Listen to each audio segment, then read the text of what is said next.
죽음에 대해서 우리가 얘기하고 있는데 오늘도 이어서 좀 더 얘기해 볼게요. 코로나를 겪으면서 우리 일상에 죽음이 훅 들어온 것 같아요. 누구든지 걸릴 수 있고 믿을 수 없을 만큼 많은 사람들이 돌아가셨고, 친구들을 만나고 들어왔다가 우리 할머니나 기저질환이 있는 우리 부모님이나 언제든지 그런 상황에 처할 수 있다. 이런 것들은 사실은 특별한 의도가 없거나 내가 특별히 몹쓸 짓을 하거나 그러지 않고 내 일상의 활동의 일부인데, 이런 것으로 인해서 누군가한테 치명적인 영향을 줄 수 있다. 우리 일상에 죽음이 훅 들어온, 내가 관여된 뭐 이런 일들을 겪었어요. 그래서 이게 전지구적으로 겪은 거 아니에요. 그러니까 지금 우리가 겪었던 한 2년을 돌이켜 보면 저는 뭐 여러 가지로 규정할 수 있겠지만, 보통 사람들의 그냥 일상의 삶에 죽음이라는 것이 굉장히 구체적이고 생생하게 들어와서 개입을 하고, 그걸 우리가 끊임없이 의식을 하면서 내 일거수일투족이나 하루의 일상을, 일과를 보낼 수밖에 없었던 그런 시간들이었다고 생각해요. 그래서 이게 우리가 한 해를 열면서 이게 죽음에 대해서 얘기를 하는 것이 너무 어둡거나 뭐 좀 칙칙하거나 그럴 수 있지 않나? 혹시 그렇게 생각하실 분이 있을 수 있을 텐데, 우리가 되게 적극적으로 생각해 봐야 하고 생각해 볼 수 있고 미처 생각 못했던 것이다 라는 마음으로, 우리 삶의 지평을 넓힌다는 의미로 새해 새 마음으로 죽음 직전까지 좀 삶의 지평을 넓혀보는 그런 기회가 됐으면 좋겠다 싶어요. 그래서 여러분들이 사연을 보내주셨는데 제가 좀 여러분들한테 읽어드리겠습니다. 저는 초등학생 외동딸을 키우고 있는 엄마입니다. 임신 때 정밀 초음파 검사에서 딸이 선천성 심장 질환이 있다는 것을 알게 되었고, 3살 때 첫 심장 수술을 했습니다. 그때 제품에 안긴 채로 마취약에 취해 눈동자에서 생기와 빛이 사라지는 것을 보면서 죽음, 상실에 대해 약간 맛을 본 것 같았습니다. 그때 7시간을 수술 대기실에 앉아서 남편이 사다 준 우유와 카스테라를 먹으려는데 음식이 식도에 닿았고, 그때 울음이 터져서 그걸 먹질 못했습니다. 아직도 카스테라만 먹으려고 하면 그때 감정이 떠오릅니다. 아이는 지금 밝고 건강하게 일상생활을 잘하고 있습니다. 지금도 매년 정기검진을 하면서 병원에 다니고 있고, 1년에 한 번씩 다녀올 때마다 또 1년을 벌었구나 안도감에 감사하게 됩니다. 저희 부부는 딸아이와 하루하루 보내는 게 감사하고 충만함을 느끼고 있습니다. 그런데 이 메일을 쓰게 된 계기는, 지난 학기 제가 대학원에서 죽음이라는 주제로 수업을 했는데 숨 쉴 때마다 눈물이 터져 나와서 참여를 할 수가 없었습니다. 도움이 필요한 것 아닌가 생각했습니다. 이 글을 쓰면서도 눈물이 앞을 가리고 목이 메어오는 통증을 느낍니다. 아직 오지 않은 미래이고 아이가 건강하게 오래 살아줄 거라 믿으면서도 죽음이라는 단어 앞에서는 불안, 슬픔, 두려움이 쓰나미처럼 밀려옵니다. 아이에게 죽음이라는 주제 앞에서도 편안한 감정, 에너지를 보이고 싶고, 저도 이 감정으로부터 편안해지고 싶어서 편지를 씁니다. 되게 생생하게 이분이 죽음을 이렇게 실감한 그 찰나가 있었던 것 같아요. 마취약에 취해서 눈동자에서 생기와 빛이 사라지는 것을 보면서 그때 이렇게 유사 죽음, 이런 상실, 이런 것에 대해서 약간 맛을 본 것 같습니다. 이렇게 표현을 하셨어요. 아, 이런 게 죽음, 유사한 거구나라는 느낌을. 그래서 그때 수술 대기실에서 카스테라를 넘기면서, 카스테라가 식도에 닿는 느낌을 우리는 보통 못 느끼잖아요. 온몸의 신경이 다 곤두서 있었던 것 같아요. 카스테라가 식도에 닿았고 나는 살아서 이걸 넘기는 뭐 이런 것들 때문에 그때 울음이 나오고 먹질 못했고, 그런 이후에 지금 한 수년이 흐른 것 같아요. 네. 근데 이제 다시 죽음에 대한 공부를 하시면서 갑자기 이게 통제가 안 돼서, 아, 내가 아직도 괜찮지 않구나, 이런 느낌을 가지신 것 같아요. 저는 이분이 쓰신 편지 중에 이 단어가 이렇게 마음에 훅 와닿는데, 그때 마취약에 취해서 그 생기를 잃은 눈동자를 보면서 죽음, 상실에 대해 약간 맛을 본 것 같아요. 약간 맛을 본 것 같다. 카스테라가 내 식도에 닿는 느낌 때문에 울음이 터져서 아직도 카스테라를 못 먹는다. 그것만 하면 그때 그 상황, 그 분위기, 그 병원 복도, 그 아이의 눈동자 이런 것들이 다 끄달려 오는 거죠. 이 감정으로부터 자유롭고 싶다 그랬는데요. 어떻게 하면 좋을까요? 일단 첫 번째, 완전히 자유로울 수는 없다. 완전히 자유로운 것이 목표일 수는 없고 목표일 필요도 없다. 죽음에 대한 감각, 이걸 완전히 없애고 싶어요. 그때 약간 눈치챘는데 없애고 싶어요. 완전히 없어지지 않는다.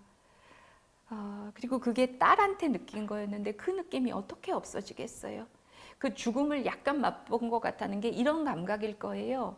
우리가 사체를 보거나 마취하게 풀려서 어떤 유사 죽음 같은 느낌을 갖거나 이런 경험이라는 것은 삶과 생명과 내 일상과 이것과 전혀 그 동떨어진 느낌, 완전한 분리된 느낌, 그 감각이라는 것은 그 삶의 구조 안에서는 죽음을 이해할 만한 구조가 없다, 제가 그렇게 말씀을 드렸는데, 그런 죽음의 맛, 죽음의 느낌 이런 것은 모두가, 모든 사람이 이것은 내 삶에서 이렇게 생각하면 이해가 되고 이렇게 마음이 이렇게 누그러지고 이럴 수가 없는 것이다. 애초에 그거는 모든 인간이 그 이물감, 이질감, 이 낯선 느낌, 서걱거리는 느낌, 어떤 식으로도 이해도 안 되고 편입도 안 되고 순화도 안 되는 이 느낌이라는 것은 모든 인간한테 죽음이라는 것은 그런 것이다. 돌을 닦거나 축지법을 쓰거나 공중부양을 하거나 그 어떤 경우에도 감정이 아주 병적으로 마비가 된 상태 아닌 다음에는 그런 느낌으로부터 완전히 자유로울 수는 없는 것이다. 그런 측면에서 이게 완전히 자유로울 수는 없다라는 거 하나 있고요. 그런데 어느 정도는 이게 조금 완화되면 좋을 거 아니겠어요?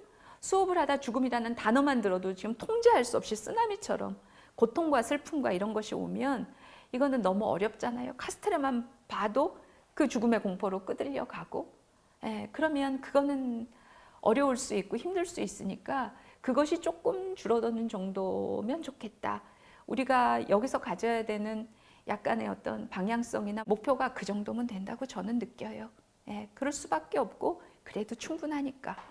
그런 측면에서 보자면 제가 아까 약간 맛을 본 것 같습니다 라는 표현에서 약간의 왜 그 방점을 찍었냐면 약간 맛보고 뒤돌아 도망쳐 나왔기 때문에 결국은 이 감정, 이 느낌, 이 공포에서 계속 매달려 있을 수 있다는 느낌이 들어서예요.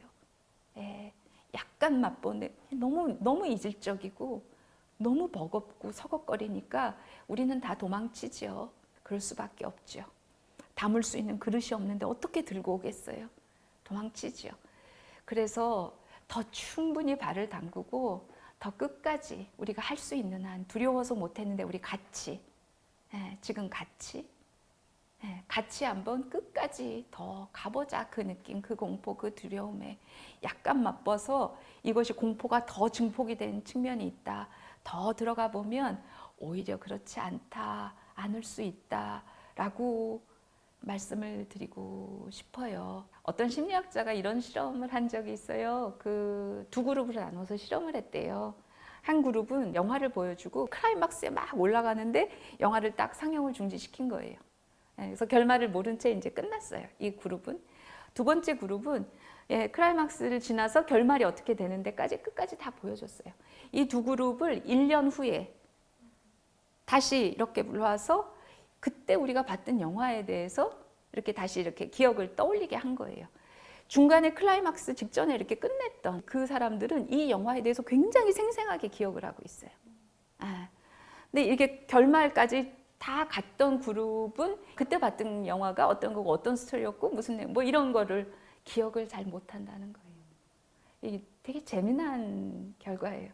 우리 삶의 많은 부분이 나는 이런 것과 유사한 느낌을 받을 때가 있는데 뭐가 완결되지 않은 채로 이렇게 확 끝나면 사람은 그 완결에 대한 욕구가 있어요. 그래서 거기에 에너지가 계속 투입이 돼요. 뭐 하다 보면 자꾸 어떻게 됐지? 그 결말이 어땠을까? 자꾸 생각나요. 그러니까 에너지가 계속 들어가는 거예요. 그러지 말아야지라고 외면하는데도 에너지가 들어가고 또 그걸 잊으려고 또 에너지를 쓰게 되고 이렇게 완결까지를 경험하면 그렇지 않다는 거죠. 인간은 완결에 대한 욕구가 있으니까 이건 본능이니까 이렇게 끝나야 이렇게 아 그렇구나 그랬지 그런 거구나 세상이 그렇지 사는 게 이렇지 나름대로 결론이 지어져야 그 다음 단계로 넘어갈 수 있어요. 그래야 이거에 대한 에너지가 더 이상 투입이 되지 않아요. 근데 많은 사람들한테 죽음이라는 것은 초입에서 화들짝 놀라서 가는 거예요. 근데 우리 모두가 접하고 계속 그런 자극을 받아야 돼요.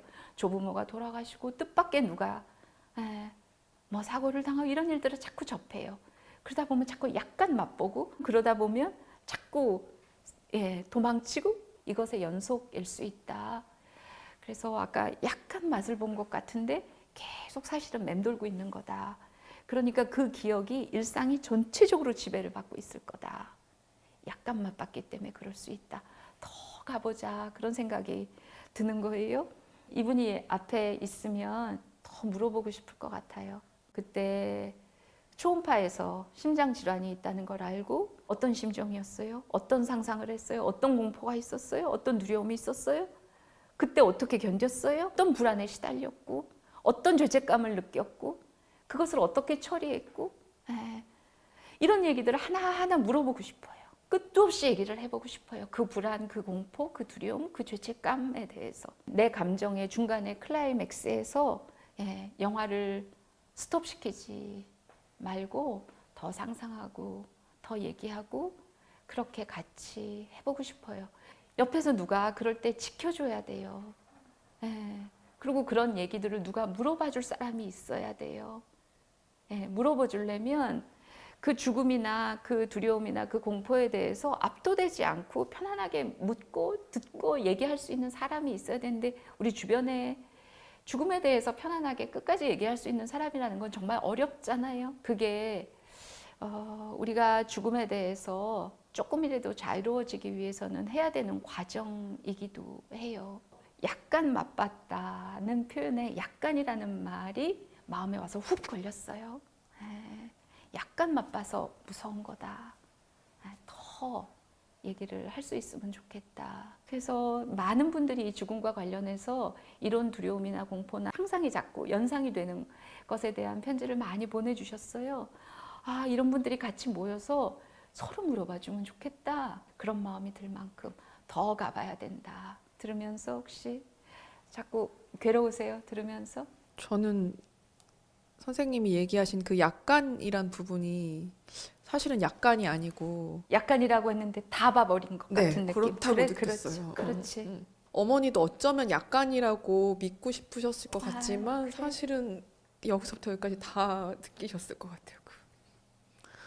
그런 느낌이 들었고 저도 왜 길 가다가 동물이 죽은 모습을 볼 때가 있잖아요. 네. 근데 저도 한 번도 그거를 그냥 눈에 띄자마자 고개를 돌리지 쳐다본 적이 없었거든요. 근데 모르겠어. 어떻게 경험해야 될지 모르겠지만 그거를 좀 끝까지 경험을 해봐야겠다는 생각이 들었어요. 물리적으로 꼭 그거를 봐야 된다, 직시해야 된다라기보다 내 들었던 마음들, 감정들. 저도 이제 시골에 살았어서 이렇게 국도를 많이 오갔는데 다니다 보면 동물이 그렇게 국도에 이렇게 있거나 고속도로에 그런 경우 있잖아요. 근데 지나가지 않을 수 없으니까 지나는 가죠. 근데 이제 그걸 다시 밟고 지나가진 않게 하지만 잘 못 보겠죠. 그냥 지나가는데 어떤 한 시인이 예전에 SNS에 쓴 글을 본 적이 있는데 가다가 고양인가 새인가 이렇게 죽어 있는 걸 본 거예요. 설날 언제쯤에 자기 집 앞에 그런 걸 보고 집에 들어가 가지고 장갑이랑 뭐랑 가지고 와서 그 사체를 이렇게 해서 옮겨다가 잘 묻어주고 그리고 집에 들어갔다가 무슨 굴비인가 그때 명절 때니까 그 뭐 선물로 들어왔던 게 있었다는 거예요. 그걸 뭘 한 마리를 가지고 와서 거기를 이렇게 잘 묻어주고 차례상 같이 뭐 이렇게 그 재를 올리는 그런 것 같이 이렇게 해놓고 묵념을 하고 그걸 SNS에다 담담하게 쓴 글을 제가 몇 해 전에 본 적이 있어요. 제가 그걸 보고 아 진짜 합장, 존경, 시인이라고 다 그런 건 아니겠지만 생명에 저렇게 이렇게 민감하게 반응을 하는 사람들이 있구나. 저런 심성들이 있구나. 정말 존경스럽다. 근데 지금 얘기를 들으면서 똑같은 마음. 나도 사람한테는 뭐 이렇게 저렇게 하지만 동물한테는 그래 본 적이 없는데 얘기를 들으면서 또 그 시인의 얘기가 떠올랐고 생명 죽음과 관련해서 내 마음을 끝까지 같이 이렇게 함께 가주는 과정 그 과정이 우리 삶에 굉장히 중요한 과정이라고 또 느껴지네요. 아까 죽음을 잠깐 맛본 것 같다라는 표현을 듣고 어쩌면 나도 그렇기 때문에 죽음에 대한 막연한 두려움이 있는 것 같다라는 생각을 했어요. 항상 직시하고 생각하고 받아들이려고 맞서고 있다고 생각했는데 그게 뭔가 죽음을 인정하고 진심으로 받아들였다기보다는 머리로 생각을 함으로써 그거를 난 죽음을 직시했어 라고 넘겼던 것 같아요. 그래서 앞으로는 그걸 한번 말해보는 경험을 더 많이 해야겠다라는 생각이 들었고 그거랑 더불어서 좀 궁금했던 거 저는 이런 생각들, 이런 경험 같은 거를 혼자 이야기하는 경험을 많이 하거든요. 혼자 저 스스로에게 이렇게 물어보고 공감해주거나 이런 거. 근데 이런 것만으로는 부족하겠지라는 그렇죠? 그런 의문 같은 게 들었어요. 누구랑 같이 함께 주거니 받거니 이렇게 하면 좋을 것 같아요. 죽음에는 여러 모습이 있고 여러 결이 있고 여러 겹들이 있고 우리가 이거를 어떻게 이해하고 받아들이고 어떻게 상상하고 제가 이렇게 상상이라는 게 그 자기 위안을 받기 위해서 거짓으로 뭔가를 꾸며내라는 것이 아니라 그러면 죽음에 대한 진실은 무엇이고 거짓은 무엇이고 아는 사람 지구상에 단 한 명도 없는 것이거든요. 제가 상상이라고 말을 하지만 우리가 죽음에 대해서 생각하는 모든 것이 사실은 다 상상이지요. 알 수 없으니까. 근데 이것을 어떻게 해석하고 어떻게 인식하고 어떻게 받아들이고 그러느냐는 오롯이 우리 몫이라는 생각이 들어요. 그래서 아까 약간 맛봤다고 하지만 잠깐 봤는데 전모를 본 것 같은 느낌. 그렇죠. 그거겠죠. 그러니까 내 삶을 다 뿌리째 흔드는 거겠죠. 그 말도 맞고 어떤 면에서는 또 그 뭉게구름 퍼지듯이 안개 퍼지듯이 막 퍼지는 경우도 있고요. 그런 두 가지 면이 다 있는 것 같아요. 죽음에 대해서 여러 결의 상상을 우리가 해야 되고 그 상상의 모든 합이 죽음의 실체일 거라고 생각해요. 그래서 조금 더 우리가 더 실체에 가깝게 가기 위해서는 여러 상상들을 할 수 있어야 되고 그 조각들을 다 모아야 비로소 할 수 있지 않을까? 그게 인간이 할 수 있는 최대치가 아닐까? 뭐 그런 마음은 갖게 되네요. 죽음에 대한 막연한 공포, 두려움, 막연한 공포일 수도 있지만 매우 현실적인 공포이기도 한 것에 대해서 우리가 어떤 마음을 가져야 되는지 죽음의 실체에 대해서는 비하면 또 일부의 조각이겠지만 우리가 잠깐 또 오늘 같이 얘기했네요. 고맙습니다. 여기까지 하겠습니다. 네.